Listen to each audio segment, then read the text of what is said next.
Después de esto estamos listos para recibir de su palabra.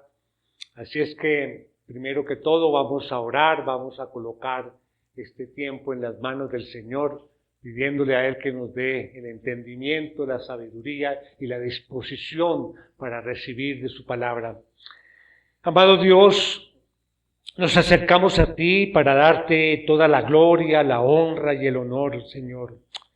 Reconocemos que gracias, Señor, a tu misericordia podemos estudiar en esta mañana como familia tu voluntad, Señor, revelada.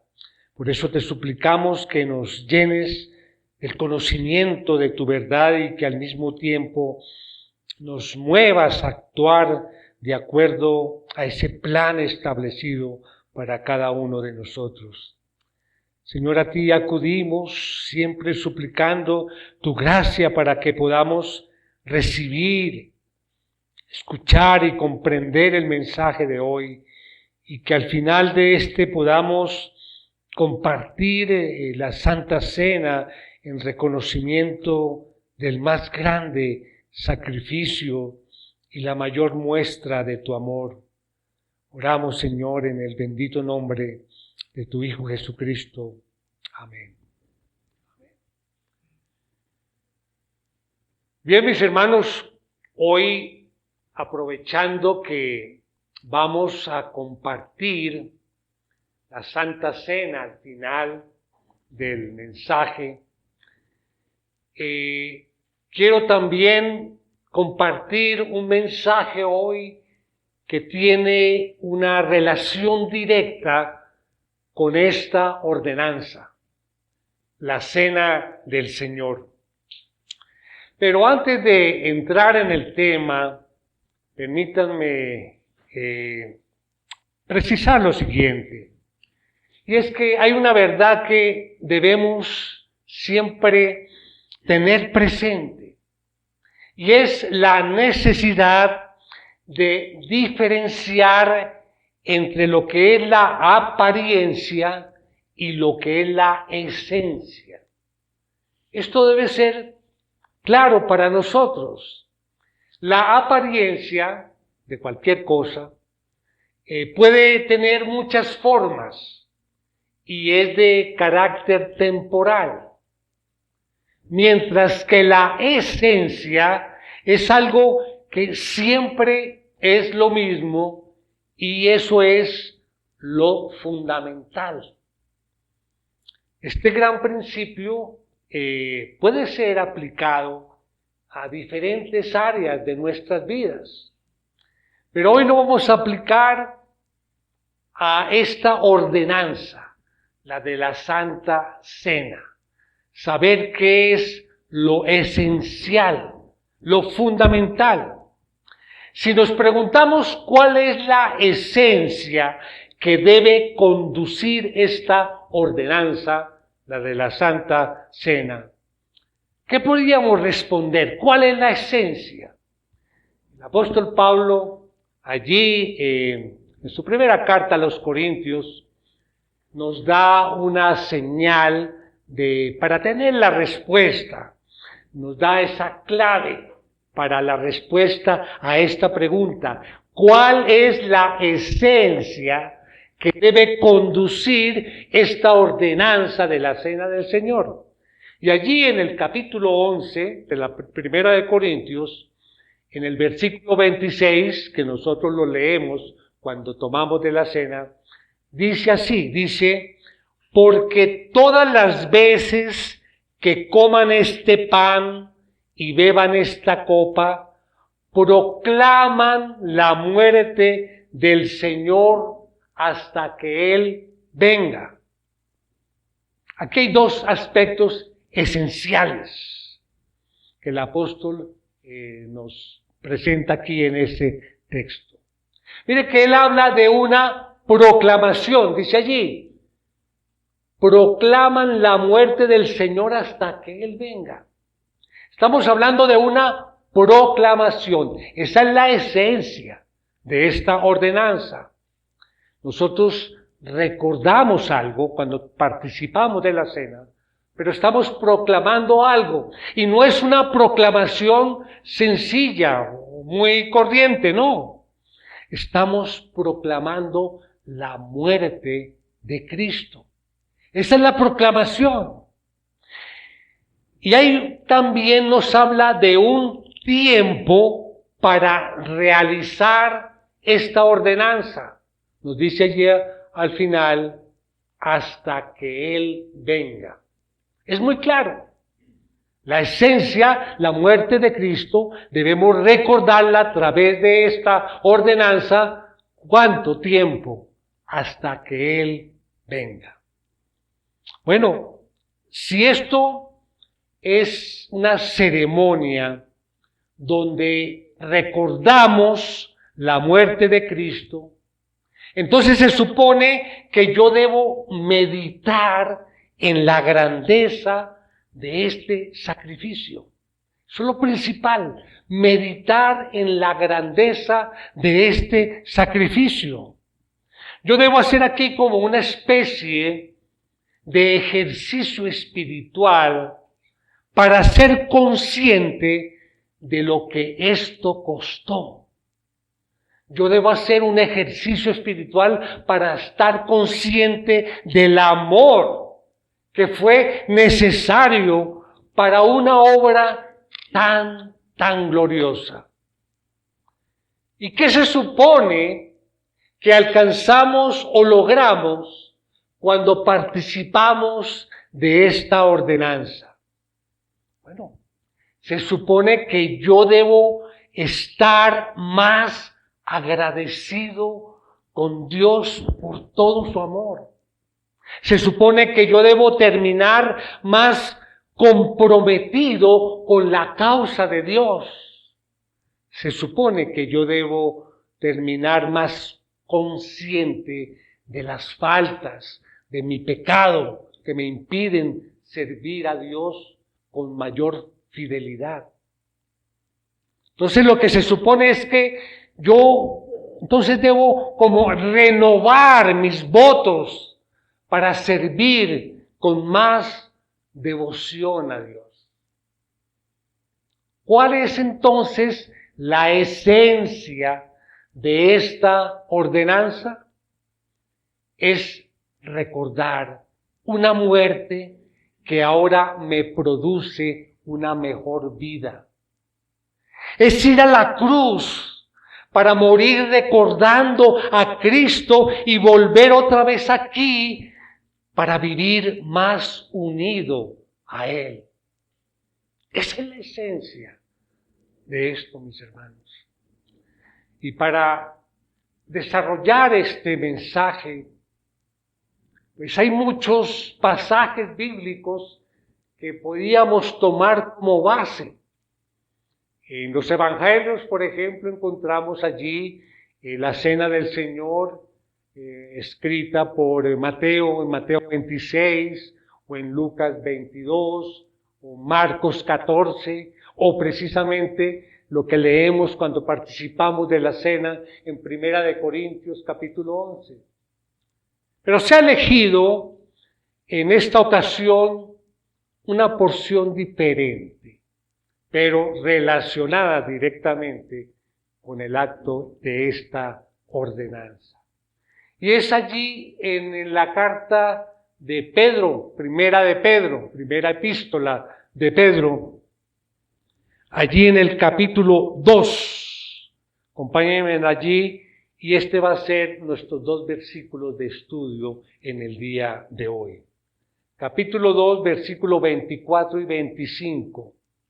Dice: Él mismo llevó nuestros pecados en su cuerpo sobre la cruz, a fin de que muramos al pecado y vivamos a la justicia, porque por sus heridas fueron ustedes sanados, pues ustedes andaban descarriados como ovejas, pero ahora han vuelto al pastor y guardián de sus almas.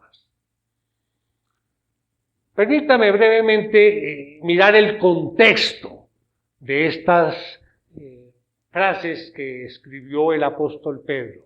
En esa época se estaba viviendo una situación difícil en el aspecto de que el trato de los amos a sus sirvientes eran tratados como esclavos, y esto los llevaba a sufrir mucho. Dice allí mismo en el capítulo 2, en el versículo 18, decía: siervos, estén sujetos a sus amos con todo respeto, no solo a los que son buenos y afables, sino también a los que son insoportables. Entonces se veía un trato difícil, un trato duro con estos siervos o sirvientes esclavos. Y entonces Pedro trata de centrarse en ellos y tratar de darles una esperanza, un consuelo, a través de que ellos levanten su mirada a Cristo. Como diciendo: mire, si ustedes miran a Cristo, la forma como los traten no tiene ningún problema. No lo van ni siquiera a sentir, porque su mente está en Cristo. Así que dice allí mismo en el versículo 21, dice: porque para este propósito han sido llamados, pues también Cristo sufrió por ustedes, dejándoles ejemplo para que sigan sus pasos. Ese es el contexto. Ahora bien, ¿qué pasa? Lo que deseamos resaltar aquí es lo siguiente. Cuando el apóstol Pedro quiso llevar consuelo a estos hermanos que estaban sufriendo, él lo que hizo fue llevarlos a la cruz de Cristo. De manera que lo que para Cristo fue doloroso, para ellos y hoy para nosotros es motivo de gran consuelo, aún en medio de las grandes adversidades. Decía Charles Spurgeon, el príncipe de los predicadores, dijo lo siguiente, abro comillas: el mensaje de la cruz es la única esperanza de nuestros corazones, el mayor deleite de nuestras almas, el mayor motivo de gloriarnos gozosamente. Cierro comillas. Entonces Pedro usó la cruz de Cristo para consolar ese corazón de las personas que estaban allí afligidas. En otras palabras, los llevó a Cristo. Propósito entonces de esta ordenanza de la cena del Señor es recordar a Cristo para terminar más unidos a Él. Ese es el propósito. Así que yo creo que este es un buen texto para esta ocasión en la que vamos a compartir la cena del Señor. Vamos a desarrollar 2 puntos nomás en el mensaje de hoy. Título del mensaje: un sacrificio glorioso. Como todos nuestros mensajes, tenemos una idea principal. La idea principal de este mensaje es: la muerte expiatoria de Jesús nos lleva a tener un total compromiso en todas las obligaciones que le debemos a Él. Un total compromiso de nuestra parte. Todo lo que le debemos a Él. Bueno, mis hermanos, para desarrollar estos 2 puntos, vuelvo a tomar o a aplicar la ley causa-efecto, que la he mencionado en los últimos mensajes, recordarán, ¿no? Toda causa produce un efecto o efectos. Y ese, cuando estamos estudiando la palabra de Dios, cuando estamos escudriñando allí la palabra de Dios, este es un buen mecanismo, ¿no? Preguntarle al texto cuál es la causa.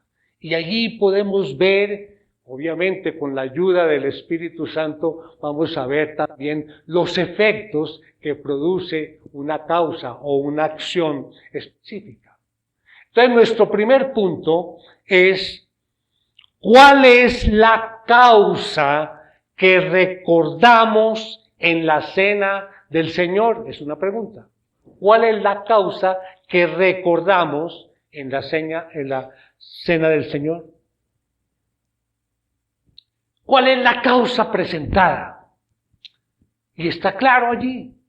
Podemos colocar como punto A y único la muerte de Cristo. El texto allí nos dice, iremos allá, nuestro texto de estudio, el versículo 24 dice, Él mismo llevó nuestros pecados en su cuerpo sobre la cruz. O sea, la causa, la esencia es la muerte de Cristo. El Señor Jesucristo cargó nuestros pecados. El Espíritu Santo inspiró, yo creo, aquí un lenguaje muy expresivo y la idea es que lo podamos enseñar con claridad. Vemos aquí que el Hijo de Dios padeció y murió en nuestro lugar. El Señor pagó nuestras culpas, como dice aquí en nuestro versículo. Él mismo llevó nuestros pecados.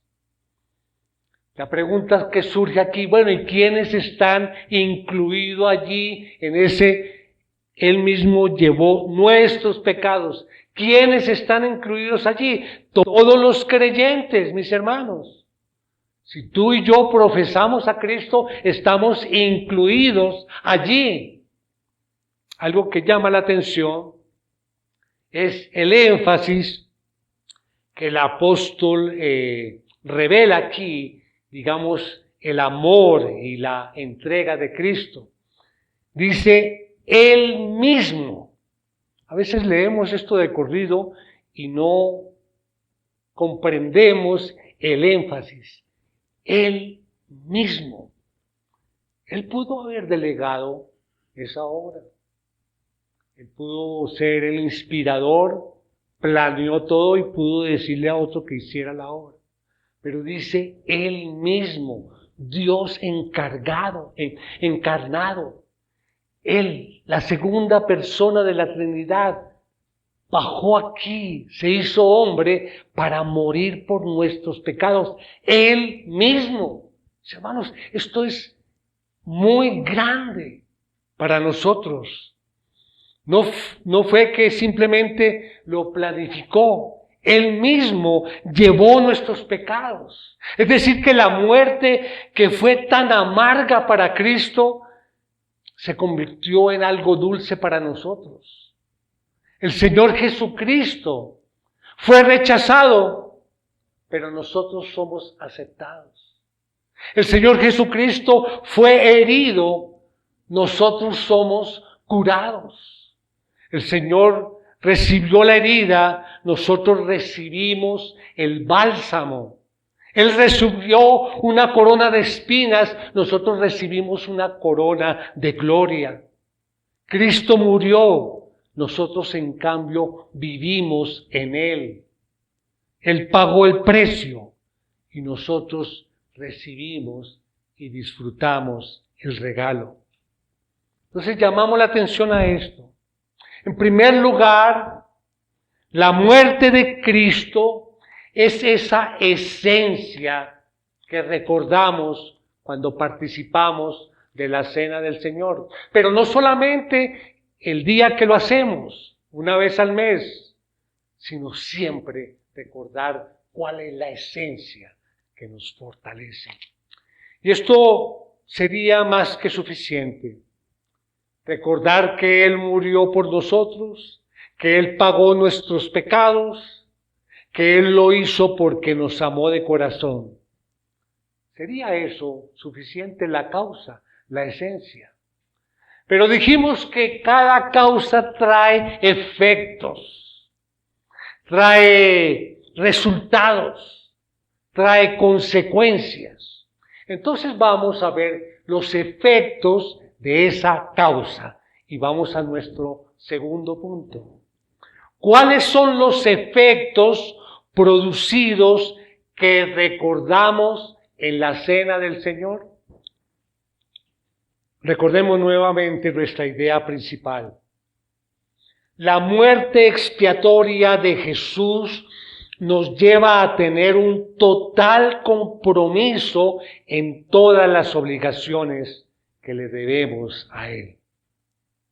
Entonces tenemos uno de los efectos, un efecto de salvación. Si preguntáramos al texto, y ese es otro mecanismo interesante cuando estudiamos la palabra, preguntarle al texto. Si le preguntamos al texto, ¿para qué murió Cristo? El texto responde allí. Y nos dice allí en el versículo 24, la segunda parte, dice, a fin de que, o sea, leámoslo todo, Él mismo llevó nuestros pecados en su cuerpo sobre la cruz. Estamos hablando de la muerte, que es la esencia, la causa. Ahora, a fin de que muramos al pecado y vivamos a la justicia. ¿A fin de qué? Estas palabras entonces nos llevan a pensar o a decidir o a ver que somos salvos. Sí, somos salvos en Cristo. Y una de las consecuencias que viene por el hecho de Cristo haber muerto es que nos da la salvación. En Adán, el paso fue de vida a muerte. En Cristo, el paso es de muerte a vida. Insistimos entonces en ese primer efecto, que es la salvación. Permítame una ilustración muy sencilla, muy breve. Vamos a suponer que somos hallados culpables de un crimen capital y por esa razón somos condenados a muerte. Pero vamos a suponer también que otra persona muere en nuestro lugar. Entonces, eso significa que nosotros morimos junto a ese sustituto, junto a Él. Hemos muerto legalmente junto a Él. Y eso es tan real que hemos muerto con Él, que ya la ley no puede condenarnos otra vez por el mismo delito. Estamos sin culpa. Podemos volver nuevamente a la sociedad como una persona nueva. El hombre culpable ya murió. Ahora estamos sin culpa. No nos pueden volver a juzgar por lo mismo. Pero nosotros como creyentes hemos sido librados de la ira de Dios, del castigo de Dios, porque alguien murió por nosotros. Cristo murió por nosotros. Nos preguntamos nuevamente, ¿cuál es el propósito de esa maravillosa obra de amor? Y el texto nos dice, a fin de que muramos al pecado y vivamos a la justicia. Cristo murió con un propósito, darnos vida. Entonces, hermanos, es verdad que el pecado nos sigue tentando. El pecado nos seguirá llamando para que corramos con él, pero el creyente debe estar muerto a la voz del pecado. Cuando el pecado nos llame, entonces sencillamente, ¿qué debemos hacer? Despreciar el pecado, arrojarlo fuera, dar la espalda al pecado, considerándonos muertos hacia el pecado. Miren lo que Pablo nos dice allí en Romanos 6:11. 6:11-12 dice: así también ustedes considérense muertos para el pecado, pero vivos para Dios en Cristo Jesús. Por tanto, no reine el pecado en su cuerpo mortal, para que ustedes no obedezcan a sus lujurias, ni presenten los miembros de su cuerpo al pecado como instrumentos de iniquidad, sino preséntense ustedes mismos a Dios como vivos de entre los muertos y sus miembros a Dios como instrumentos de justicia. ¿Qué significa lo que el apóstol Pablo está diciendo aquí? Dice el texto: para que estando muertos a los pecados, vivamos a la justicia. Y volviendo al texto, observemos que no solamente hay una labor negativa, sino también hay una labor positiva. Porque negativamente dice nuestro texto: a fin de que muramos al pecado. Esto es la parte, digamos, negativa. Pero hay una segunda parte que dice: y vivamos a la justicia. No solamente muertos al pecado, sino también vivos a la justicia. ¿Y cómo sabemos nosotros que estamos vivos a la justicia? Bueno, primero debe haber una convicción de nosotros mismos, mirar nuestro interior. Allí vemos la justicia de Cristo para nosotros, que es una justicia real, y debemos pensar, meditar y vivir siempre con ello. Esto es el pensamiento que nos llena, es el pensamiento que nos sostiene, pero también lo evidenciamos para otras personas. O sea, la justicia de Dios es real para nosotros y para otros. ¿Y cómo lo evidenciamos? Pues cuando nosotros hablamos de esto, cuando nosotros vivimos por esto, cuando nosotros nos movemos con base a esto. ¿Y qué es esto? Cuando vivimos con base a lo que dice su palabra, cuando obedecemos su palabra, que es infalible, es confiable, que es inerrante y que es suficiente. La justicia de Dios también es real. Esto es un estilo de vida que nos identifica. Este es un estilo de vida que nos define. Somos de Cristo porque Él murió por nosotros. Entonces, la muerte de Cristo, eso es lo que cambia nuestras vidas. Nosotros estábamos muertos, ahora vivimos en la justicia. Primer efecto entonces que encontramos en la muerte de Cristo es un efecto de salvación. El segundo efecto que encontramos, B, es un efecto de sanación. Vamos a leer al final del versículo 24 y el 25. Dice: y vivamos a la justicia, porque por sus heridas fueron ustedes sanados, pues ustedes andaban descarriados como ovejas, pero ahora han vuelto al pastor y guardián de las almas. Entonces, en resumen, creo que está claro. A ver, tenemos una causa. ¿Cuál es la causa? La muerte de Cristo. Esa causa produce dos efectos. Somos salvos y somos sanos. En el sentido general, nos revela que fuimos sanados. Mire, esto también es tan importante cuando estudiamos la palabra. Aquí está hablando de que fuimos sanados. Dice,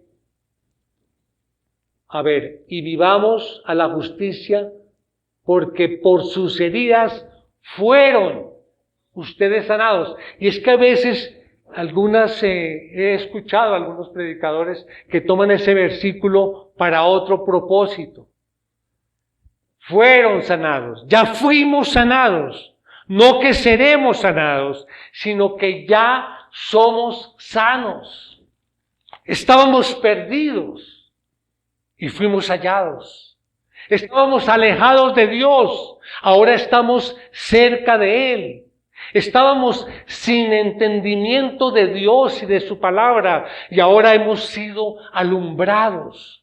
Estábamos endurecidos a la voluntad de Dios y ahora somos sensibles a Él. Estábamos sin esperanza, sin vida, ahora tenemos esperanza de vida eterna. Hermanos, ha habido una tremenda transformación en nosotros. A esta obra que es una obra de sanación. Porque por sus heridas fueron ustedes sanados. Y como dice en Gálatas 2:20, el apóstol Pablo en Gálatas 2:20 le dice, con Cristo he sido crucificado y ya no soy yo el que vive, sino que Cristo vive en mí.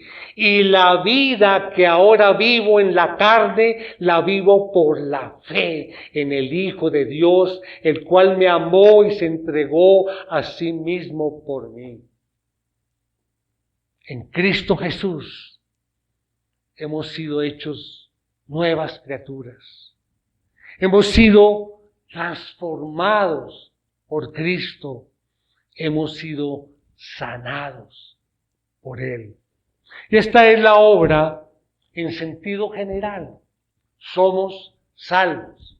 Pero en sentido particular encontramos aquí en el texto algo muy particular. ¿De qué hemos sido sanados? Por lo menos hay tres cosas aquí que señala el texto. Primero, como B1, somos sanados de la incredulidad.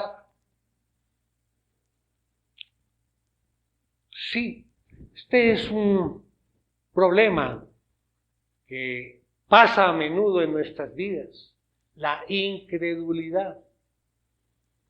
Y esto sucede porque a veces no estamos tan fuertes en la palabra, en el conocimiento de la palabra, que escuchamos otras doctrinas, otras cosas y nos ponen a dudar. Y el enemigo es especialista en encontrar ese momento de debilidad en nosotros para meternos cosas que nos llevan a la incredulidad.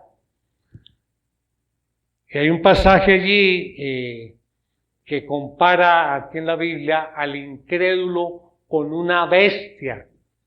Lo encontramos allí en David, rey David, en un salmo, en el Salmo 73, David estaba pasando por un momento de esos de incredulidad, y él dice allí, en el Salmo 73, versículo 22, dice, entonces era yo torpe y sin entendimiento, era como una bestia delante de ti.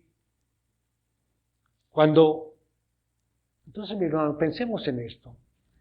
Cuando Cristo murió en la cruz por nuestros pecados, nos sanó del mal de la incredulidad.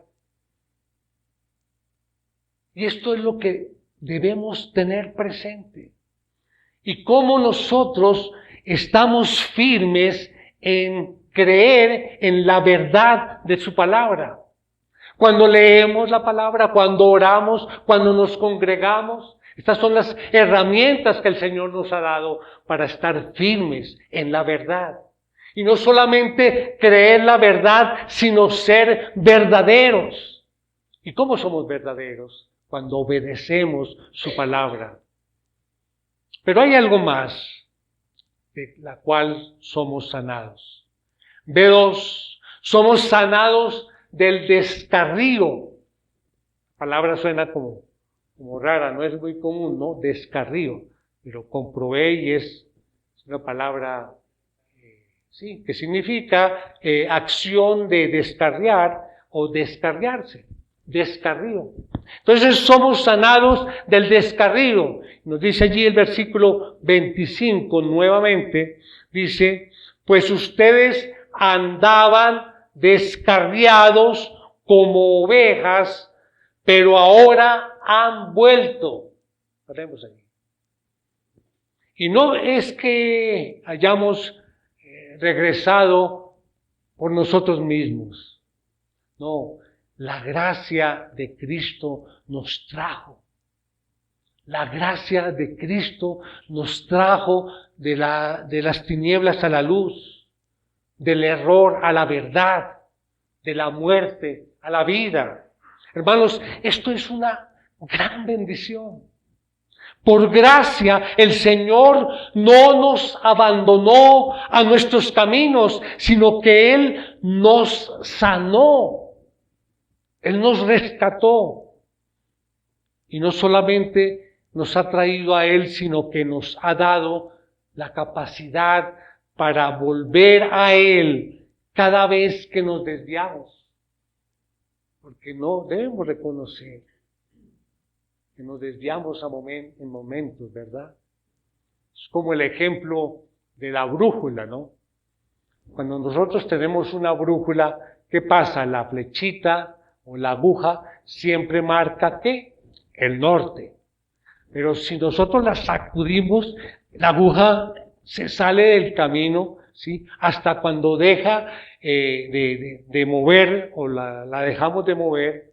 ¿Qué pasa? Apenas la dejamos de mover, ¿qué hace ella? Nuevamente la aguja va al norte. Así es que volvemos nosotros hacia ese camino. A veces cuando nos salimos, Él nos trae nuevamente a ese camino. ¿Y cuál es el camino que estamos corriendo en este momento, mis hermanos? El camino de la santificación progresiva de la que hablamos aquí. Entonces, en resumen, ¿de qué nos sanó Cristo? Nos sanó de la incredulidad, nos sanó del descarrío, y en tercer lugar, B3, somos sanos de la idolatría. Somos sanos de la idolatría. Dice al final del versículo 25, pero ahora han vuelto al pastor y guardián de sus almas. De sus almas. Antes seguíamos cualquier cosa. Antes seguíamos a las criaturas. Seguíamos a los líderes terrenales. Pero ahora hemos sido llevados al pastor y guardián de sus almas.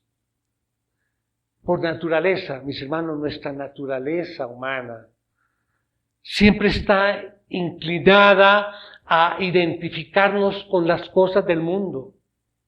Qué lucha tan tremenda, ¿verdad? A diario nos llenamos de las costumbres de la sociedad. Recordemos, vivimos en el mundo, pero no somos de este mundo. Y es impresionante observar la manera como tan natural como nosotros nos inclinamos a las miserias de este mundo. Hacemos dioses de cualquier cosa. Pero ahora hemos sido acercados a Cristo. Hay una estrecha dependencia de Cristo después de conocerle. Podemos decir, nada nos llena como Cristo. Nada nos satisface como Cristo. Nada más nos deleita más que Cristo. Él es supremo sobre todas las cosas. Sin Él, nada podemos hacer. En ese sentido, podemos decir, mis hermanos, que nuestras vidas están unidas a Cristo, atadas a Cristo. Y eso nos sana de la idolatría. Y aquí hay un dato importante que no podemos pasar por alto. Y es el oficio que se señala aquí a Cristo. Como pastor y guardián de sus almas, podemos ver la calidad de pastor que es Cristo. Y podemos recordar un ejemplo, cuando Cristo estuvo aquí, durante esos años de su ministerio, el caso que nos relata en Lucas 7 sobre la mujer pecadora, ¿sí? ¿Recuerdan allá que llegó esta mujer donde estaba Cristo, llorando y con un alabastro, un perfume, lo regó sobre sus pies y lloraba y con su cabello secaba sus lágrimas? Ese evento es donde vemos la calidad de pastor, porque no solamente Cristo, por ser Él, perdonó sus pecados, sino que la encaminó al proceso de sanación. Cuando le dijo, tu fe te ha salvado, vete en paz, vete en paz. Hermanos, este es el pastor al cual hemos sido llevados. Como pastor, el Señor Jesucristo nos conoce muy bien. Como pastor, el Señor Jesucristo está lleno de amor hacia nosotros. Como pastor, el Señor Jesucristo nos cuida y nos guía. Él nos sostiene. Él nos protege. Y hay un texto, Juan 10, 27, 28, que dice, muy conocido, mis ovejas oyen mi voz, yo las conozco y me siguen, yo les doy vida eterna y jamás perecerán y nadie las arrebatará de mi mano. Hay varias cosas en este texto que dice, las ovejas de Cristo están vivas a Cristo y ellas oyen su voz. Pero la belleza de ese evento en Cristo es cuando Él dice, y yo las conozco. El Señor Jesucristo, mis hermanos, nos conoce. Él sabe nuestra condición, Él sabe nuestra necesidad, Él puede suplir a nuestra necesidad.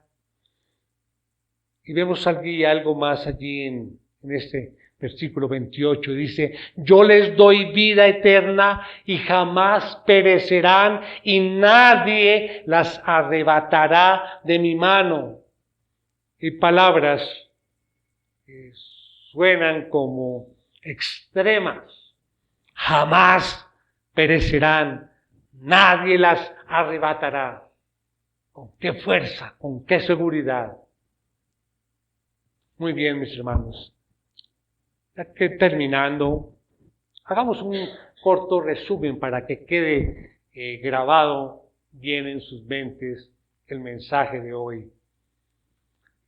Cristo murió por nosotros. ¿Y qué significa esto? Que por causa de su muerte somos salvos en Él. Por causa de su muerte somos sanos. ¿De qué? De la incredulidad, del descarrío y de la idolatría. Está para terminar una aplicación, mis hermanos, de todo esto y poder entrar ya después de esta preparación a tomar y a participar de la cena del Señor. Cristo murió con un propósito y esto debe ser muy claro. Él murió, como nos dice la palabra, a fin de que muramos al pecado y vivamos a la justicia.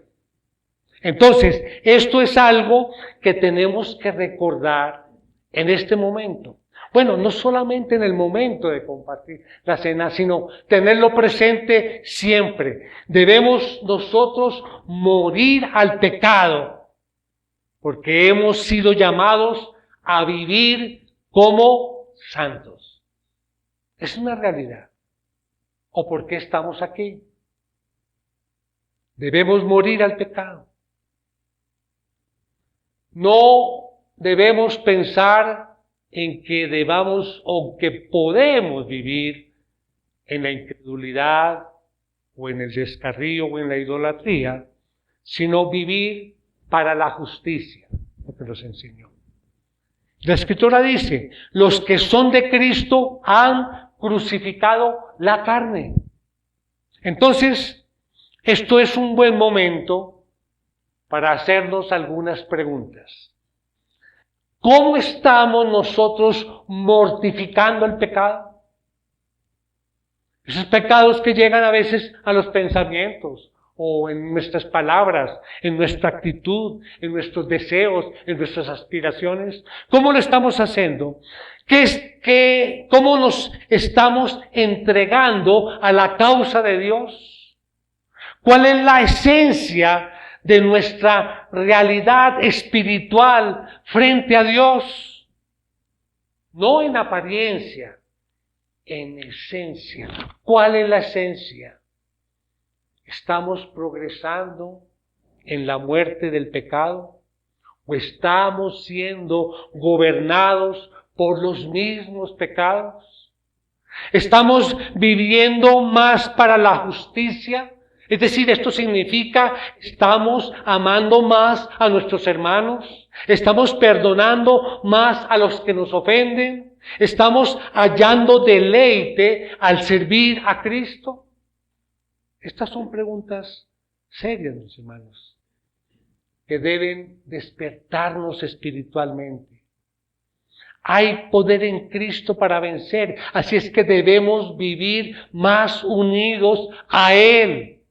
Nosotros decimos, bueno, debemos hacerle más espacio a Dios en nuestro corazón. Debemos vaciarnos de nosotros mismos y debemos llenarnos más de Cristo. Dios desea bendecirnos, pero depende de nosotros si le dejamos. Y unas palabras de consuelo. Mis hermanos, en medio de nuestras dificultades, en medio de las luchas y tentaciones, recordemos esto: Cristo es nuestro pastor. Recordemos que Él nos ha perdonado de todos nuestros pecados y no debemos sentirnos culpables. El mismo Señor Jesucristo llevó nuestros pecados. Y esta es la verdad que debemos creer. Esta es la verdad en la cual debemos descansar. No en nuestras fuerzas, no en nuestra capacidad, sino en la capacidad de Cristo para perdonar. Hermanos, no hay mayor consuelo que este. Cristo, recordemos esto, Cristo es nuestro pastor. Entonces, hermanos, hoy, cuando recordamos a Cristo, sobre todo cuando recordamos lo más glorioso de Cristo, que es su muerte. Recordemos esto. Él compró nuestras vidas con su muerte. Pensemos también en su amor. Nadie nos ha amado como Cristo. Nuestro gozo, nuestro deleite está completo en Cristo. Amén. Amén. Vamos a orar, mis hermanos. Padre maravilloso, te damos las gracias, Señor, por las bendiciones que nos has impartido a través del estudio de estos 2 versículos de la carta escrita por el apóstol Pedro, bajo inspiración del Espíritu Santo. Te pedimos que todo, Señor, lo que hemos escuchado y confirmado en tu palabra, nos sirva para nuestro crecimiento espiritual y que recordemos siempre, no solamente cuando participemos de la cena del Señor, sino siempre recordemos que toda causa tiene sus efectos. Y ya sabemos que por causa de la muerte de Cristo somos salvos en Él. Por causa de la muerte de Cristo somos sanos en Él y somos sanos de la incredulidad, del descarrío, de la idolatría.